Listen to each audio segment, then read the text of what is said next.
The effortless escape. Quit porn immediately without any willpower or any sense of deprivation or sacrifice. Disclaimer. This audio-video presentation was generated using AI for accessibility and format purposes only. All content, ideas, and authorship belong to Luke Bradshaw, the author of Effortless Escape. This presentation does not claim ownership, authorship, or originality of the material and exists solely to present the book's content in audio-video form. Full credit for the work belongs entirely to Luke Bradshaw. If you benefit from this content, please seek out and read the original book in full, without skipping chapters, as the author instructs. This does not represent a Christian worldview. However, the material is very helpful, which is why I have taken the time to create an audio version so I could host it on this channel. Chapter 14. Casual users. Heavy users tend to envy the casual porn user. We've all met these characters. Oh, I can go all week without a session. It doesn't really bother me. We wish we were like that. This might be hard to believe, but no user enjoys being a user. Never forget, no user ever decided to become one, casual or otherwise. Therefore, all users feel stupid. Therefore, all users have to lie to themselves and others in a vain attempt to justify their stupidity. Golf fanatics brag about how often they play and want to play. So why do users brag about how little they masturbate? If that's the true criterion, then surely the accolade is not masturbating at all, isn't it? If someone said to you, I can go all week without carrots and it doesn't bother me in the slightest, you'd think you were talking to a nutcase. If I enjoyed carrots, why would I want to go all week without them? If I didn't enjoy them, why would I make such a statement? So when a user makes a comment about surviving a week without a session, they're trying to convince themselves and you that they don't have a problem. But there would be no need to make a statement if they didn't have a problem. Translated, this comment is, I managed to survive a whole week without porn. Like every user, hoping that after this they could survive the rest of their lives. If only able to survive a week, can you imagine how precious the session must have been afterwards, having felt deprived for an entire week? This is why casual users are effectively more hooked than heavy users. Not only is the illusion of pleasure greater, but they have less incentive to quit because they spend less time on it and are therefore less vulnerable to health risks. Occasionally, they may experience sexual dysfunction, but are unsure what caused it, and so it's blamed on other factors. Remember, the only pleasure users get is in the search and seek dopamine cycle and relieving the withdrawal pangs. As has already been explained, the pleasure is an illusion. Imagine the little porn monster as a near imperceptible itch that we remain unaware of most of the time. If you have a permanent itch, the natural tendency is scratching it. As reward circuits become increasingly immune to dopamine and opioids, the natural tendency is to edge, escalate, binge, novelty seek, shock seek, etc. There are 4 main factors that prevent users from chain viewing. Time most cannot afford to. Health. In order to relieve the itch, we have to consume all free material that's available, and then some. Capacity to cope with that kind of binging varies with each individual, and at different times and different situations in their lives. This acts as an automatic restraint. Discipline. Discipline is imposed by society, by the user's work, friends and relatives, or perhaps even by the user themselves as a result of the natural tug-of-war going on in every user's mind. Imagination. Lack of imagination plays down the shock, novelty, and other values of the clip on a subjective basis. It's easy to think of non-casual users as weak, unable to understand why others are able to limit their intake. However, heavy users should keep in mind that most casual users are simply incapable of chain viewing, which requires very strong imagination and stamina. Some of these once-a-week users that heavy users tend to envy are physically incapable of doing more, or because their job, society, or own hatred of becoming hooked won't allow them to. It may be advantageous to provide a few definitions. The non-user, someone who has never fallen prey to the trap but shouldn't be complacent. They're a non-user only by luck or grace of goodness. All users were convinced they'd never become hooked, and some non-users keep trying an occasional session. The casual user, of which there are two basic classifications. The user who's fallen for the trap but doesn't realize it. Don't envy such users. They're merely sampling the nectar at the mouth of the pitcher plant, and in all probability will soon be heavy users. Remember, just as all alcoholics started off as casual drinkers, so too do all users start off casually. The user who was previously a heavy user, and so thinks they can't stop. These users are the saddest of all, and they fall into various categories, each requiring separate comment. The once-a-day user. If they enjoy their entitlement to orgasm, why use internet porn only once daily? If they can take it or leave it, why bother at all?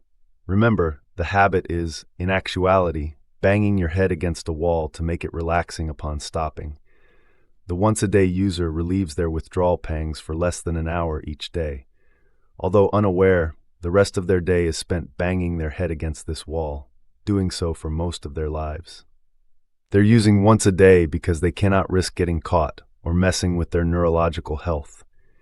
It's easy to convince the heavy user they don't enjoy it, but significantly harder to convince a casual one. Anyone who has gone through an attempt to cut down will know it's the worst torture of all, and almost guaranteed to keep you addicted for the rest of your life. The rejected user. They demand the right to orgasm every day, but their sex partner isn't always happy to fulfill the request. Initially, they're using internet porn to fill this void, but upon taking the exciting water slide, they're trapped in a cycle of novelty, shock, supernormal images, etc. In fact, they're happy with their partner's rejection as it provides something of an excuse. If internet porn gives so much to you, why bother to have a partner at all? Set them free instead. They're not even enjoying sessions when they have to carry their partner in their mind. At some point, they're looking for their real-life partner to hand them an excuse to venture into the dark valleys of the internet. The porn diet user, also known as I can stop whenever I want to, I've done it thousands of times. If they think dieting helps getting them into the mood to pick up partners, why are they even on the diet of once in every 4 days? Nobody can predict the future, and what if the happenstance of meeting occurred an hour after your scheduled session? Also, if occasional cleaning the plumbing is good to relieve tension, why not plumb every day? It's been proven that masturbation isn't required to keep genitals healthy, and internet porn isn't required at all. Even if that's the case, no pickup artist guru who has read about the neurological damage will ever recommend watching superstimulus porn. The truth is, the porn diet user is still hooked. Although they're rid of the physical addiction, they're still left with the primary problem of brainwashing. They're hoping each time they'll stop for good, but soon fall for the same trap again. Most users actually envy these stoppers and starters and think about how lucky the dieter is to be able to control their usage. However, they overlook the fact that the dieter isn't controlling their usage. When they're using, they wish they weren't. They go through the hassle of stopping, then begin to feel deprived and fall for the trap again, wishing they hadn't. They get the worst of both worlds. If you think about it, this is true in the lives of users when allowed to have a session, taking it as entitled or wishing they didn't. It's only when deprived that porn becomes precious. The forbidden fruit syndrome is one of the awful dilemmas for users. They can never win because they're moping for a myth and illusion. There's only a single way they can win: stopping moping by stopping porn. The I only watch static, tame, homemade porn user. Yes, everyone does this to start with, but isn't it amazing how the average shock value of the clips seems to rapidly increase, and before we know it, we're feeling deprived, tolerance. The novelty lacks with static porn, so we pay the piper for a cup of grease and ride down the water slide towards resentment and guilt. The worst thing you can do is use your partner's pictures, with approval of course, for masturbation. Why? Because in the process you're rewiring your brain for the seeking, searching, and variety-induced dopamine flushes. Chemically, the porn water slides in the brain is delta-phos B building up, so you'll find yourself having difficulties when you're with them in real time. Another trap in this category is amateur and homemade porn. Most are fakes and you know it, Plus, you're also not going to stop at the very first one that hits your eyes, instead continuing to seek and search. Remember, it's not only orgasm the brain seeks, but the novelty of the hunt that gives the water slide its thrill. The porn content isn't the issue, whether amateur or professional. It's the flushes of dopamine in the brain causing buildup of tolerance and satiation. Porn destroys normal brain operation, masturbation confusing the muscle-brain response. Orgasm floods the brain with opioids and makes the pathway easier to follow next time. The I've stopped, but have an occasional peak user. In a way, peaking users are the most pathetic of all. Either they go through their lives believing they're being deprived, or more often, the occasional peak becomes two, sliding downwards on the slippery slope, sooner or later falling back to being heavy users. They've again fallen for the very trap they fell into in the first place. There are two other categories of casual users. The first is the type masturbating to images or clips of the latest celebrity sex tapes hitting the news, or something that they carried home from their accidental viewing at school or work. These people are really just non-users, but they feel that they're missing out. They want to be part of the action, with most of us starting off this way. Next time, notice that after a while the celebrity of your fantasy isn't doing it for you anymore. The more unattainable the target of your fantasy, the more frustrating the withdrawal of the orgasm is. The second category has been gaining attention recently, best described by outlining a case shared online. A professional woman had been reading internet porn stories for many years and had never used more or less than once each night. Incidentally, she was a very strong-willed lady. Most users would wonder why she wanted to stop in the first place, gladly pointing out that there was no risk of P or PE in her case, untrue. She wasn't even using static images, the stories being far tamer than any material that they themselves use on a daily basis. They make the mistake of assuming that casual users are happier and more in control. They might be more in control, but they certainly aren't happy. In the woman's case, she wasn't satisfied with her partner, nor with real sex, and highly irritable when responding to her daily stresses and strains. Her nearest and dearest was unable to figure out what was bothering her. Even if she convinced herself to be unafraid of her usage through rationalization, she still found herself unable to enjoy real relationships, which invariably involve ups and downs. Her brain's reward center was unable to make use of normal distressors present in life as a result of daily dopamine flooding. Subsequent downregulation of her brain's receptors had rendered her melancholic under most circumstances. Like most, she had a great fear of pornography's dark side and treatment of women before her first time. Eventually, she fell victim to societal brainwashing and tried her first sight. Unlike most who capitulate and become chain users, upon seeing the foul clips of violence, she resisted the slide. All you ever enjoy in porn is ending the craving that started before it, whether the almost imperceptible physical craving or the mental torture of not being allowed to scratch the itch. Internet porn itself is poison, which is why you only suffer the illusion of enjoying it after periods of abstinence. Similarly to hunger or thirst, the longer you suffer it, the greater the pleasure when finally relieved. Making the mistake of believing porn is just habit, they think. If I can keep it down to a certain level, or only on special occasions, my brain and body will accept it. Then I can keep using at that level or reduce it further should I wish to. Get it clear in your mind. The habit doesn't exist. Porn is drug addiction, with the natural tendency being to relieve withdrawal pangs, not enduring them. To hold it at the level you're currently at would require you to exercise tremendous amounts of discipline and willpower for the rest of your life. As your brain's reward center becomes tolerant of dopamine and opioids, it wants more and more, not less and less. As porn begins to gradually destroy your nervous system, courage, confidence, and impulse controls, you become increasingly unable to resist reducing the interval between each session. This is why, in the early days, we can take it or leave it. If we get a sign of something amiss mentally or physically, we just stop. Don't envy this woman. When you watch only once every 24 hours, it appears to be the most precious thing on earth, turning porn into a forbidden fruit. For many years, this poor woman had been at the center of a tug-of-war. Though unable to stop using, she was frightened to escalate to streaming clips. For 23 hours and 10 minutes of every one of those days, she had to fight the temptation and lack of feelings towards her boyfriend. It took tremendous willpower to do what she did, eventually reducing her to tears. Such cases are rare, but look at it logically. Either there's a genuine crutch or pleasure in porn, or there isn't. If there is, who wants to wait an hour, a day, or even a week? Why should you be deprived of the crutch or pleasure in the meantime? If there's no genuine crutch or pleasure, why bother paying a visit to your online harem? Here's another case of a once-in-4 days man describing his life as follows.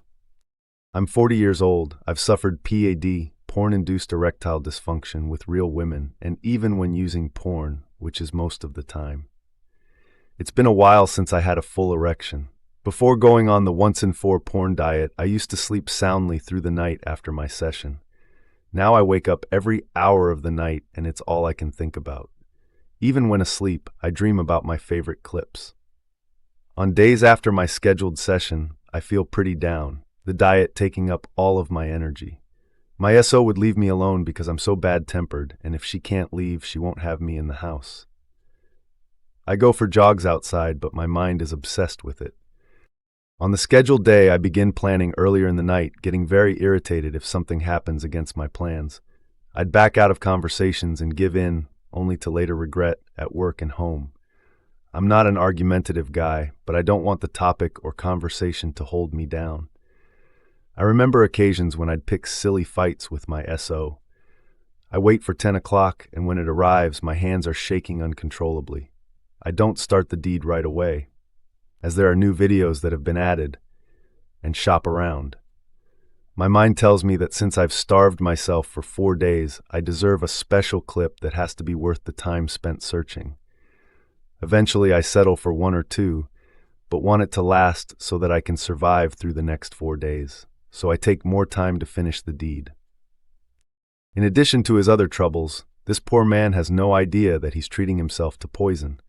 First, he's suffering forbidden fruit syndrome, and then forcing his brain to flush dopamine.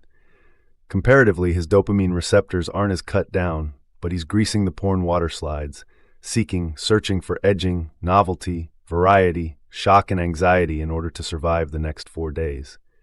You probably picture this man as a pathetic imbecile, but this isn't so. As a former athlete and Marine sergeant, he didn't want to become addicted to anything. However, upon returning from war, he trained as an IT technician in a veterans rehab program. When entering the civil workforce, he was a well-paid IT professional in a bank and was given a laptop to take home. It was the year that famous socialites leaked their porn videos online, and there was much talk about it. He then got hooked, spending the rest of his life paying through the nose and ruining himself physically and mentally. If he were an animal, society would have long since put him out of his misery, yet we still allow mentally and physically healthy young teenagers to become hooked. You may think this case and notes are exaggerated, but this case, while extreme, is far from unique. There are tens of thousands of similar stories. Can you be sure that none of his friends and acquaintances envied him for being a once-in-4 man? If you think this couldn't happen to you, stop kidding yourself. It's already happening. Like other addicts, porn users are notorious liars, even to themselves. They have to be. Most casual users indulge far more times and on far more occasions than they'll admit to. Many conversations with so-called twice-a-week users will admit they've done it more than 3 or 4 times that week. Read Reddit, NoFap, and rebooting forum stories from casual users, and you'll find they're either counting days or waiting to fail. You don't need to envy casual users, and you don't need to use either. Life is infinitely sweeter without it. Take the following log. It started with a simple challenge to not touch my junk for a day and being unable. I don't think about masturbation anymore. It doesn't cross my mind. That is possible, I promise you. The riches that await those who are able, they're incredible. Teenagers are generally more difficult to cure. Not because they find it more difficult to stop, but because they don't believe they're hooked or are at the initial stages of the trap. generally suffering from the delusion that they'll automatically have stopped before the second stage. Parents of children who loathe internet porn shouldn't have a false sense of security. All children loathe the dark sides of porn before becoming hooked. At one point, you did too. Don't be fooled by scare campaigns either. The trap is the same as it always was. Children know that internet porn is supernormal stimulus, but they also know that one visit or peek won't do it. At some stage, they may be influenced by a partner, classmate, or work colleague. Please do not become complacent in this matter. Society's failure to prevent adolescents from becoming addicted to internet porn and other drugs is perhaps the most disturbing facet of this addiction. Adolescent brains are significantly more plastic, and it is necessary to educate and protect them. If you're unsure where to start, good resources include the yourbrainonporn.com book to educate yourself on the neuroscience. Even if you suspect your teenager might be already hooked, the book provides foundational understanding in helping someone to escape. Otherwise, recommend this book.